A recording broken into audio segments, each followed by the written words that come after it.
Bonjour, je me présente, je m'appelle Laura Guil, je suis consultante RSE chez Scalian et aujourd'hui je vais vous parler du volet environnemental de la RSE.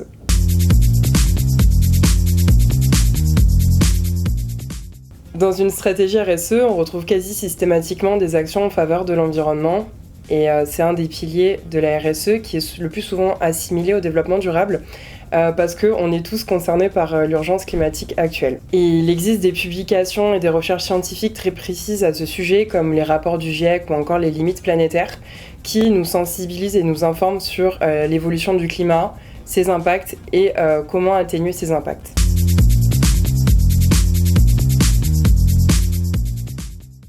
Pour développer le pilier environnemental, l'entreprise peut mettre en place une stratégie ou une politique environnementale qui est créée finalement à partir d'objectifs environnementaux qui sont suivis au travers d'un plan d'action avec des indicateurs.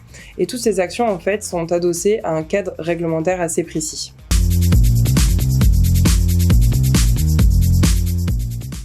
On distingue deux cadres réglementaires. Le premier, le définit légal avec la mise en application des lois, avec le Code environnement, la loi Grenelle, la loi de la transition énergétique pour une croissance verte, le devoir de vigilance, la loi climat en 2021 et on a aussi le respect d'obligations environnementales avec notamment la gestion des déchets, la gestion de la pollution atmosphérique, pollution de l'eau, etc.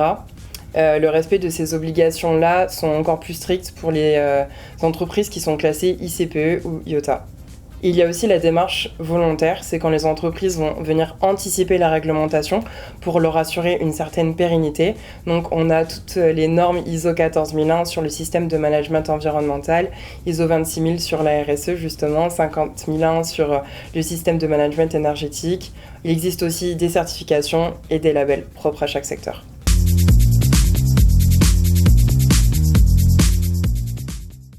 L'évolution des mentalités, les avancées scientifiques, les accidents industriels passés ou encore la pression du contexte externe vont venir renforcer le cadre réglementaire actuel sur la protection de l'environnement. Elles vont s'ajouter du coup des sanctions financières, des sanctions pénales. Il est donc indispensable pour les entreprises d'être au courant du cadre réglementaire et juridique qui les entoure pour qu'elles puissent respecter la réglementation, ça va de soi, mais surtout l'anticiper quand elles peuvent.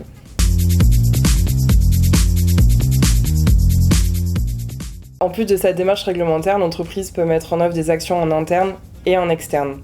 En interne, ça va être toutes les actions relatives au quotidien des salariés. Ça peut passer par la mise en place d'un plan de mobilité pour réduire les déplacements professionnels ou domicile-travail pour les rendre moins émissifs.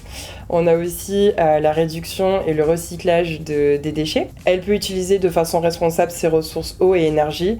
Par exemple, pour ses moyens généraux, elle peut utiliser du matériel local ou encore recyclé. Je pense notamment au matériel de bureau, à l'informatique, etc.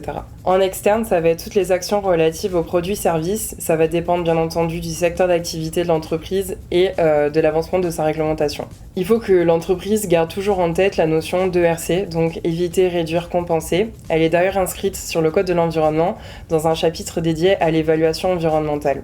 Elle concerne les plans, projets ou programmes qui vont engendrer une dégradation de la qualité environnementale. Elle a pour objectif d'éviter les atteintes à l'environnement qui n'ont pas pu être réduites et de compenser les atteintes à l'environnement qui n'ont ni pu être réduites ni évitées. Et concrètement, elle peut calculer son empreinte environnementale au travers de l'analyse de cycle de vie, des bilans carbone et même du coup mettre en application concrètement ses ACV avec l'éco-conception. Elle peut utiliser du matériel issu de sources renouvelables, recycler ses emballages. L'entreprise peut aussi sensibiliser et suivre ses parties prenantes autour des objectifs environnementaux qu'elle s'est fixés. Elle peut très bien former aussi ses employés ou encore obtenir des certifications environnementales. Et elle peut aussi mettre en place des actions pour la protection de la biodiversité, notamment dans la restauration d'habitats naturels ou dans l'étude d'impact.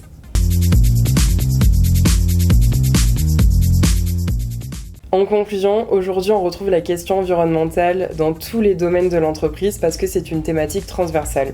Elle doit être au cœur de l'entreprise pour assurer son développement et sa pérennité.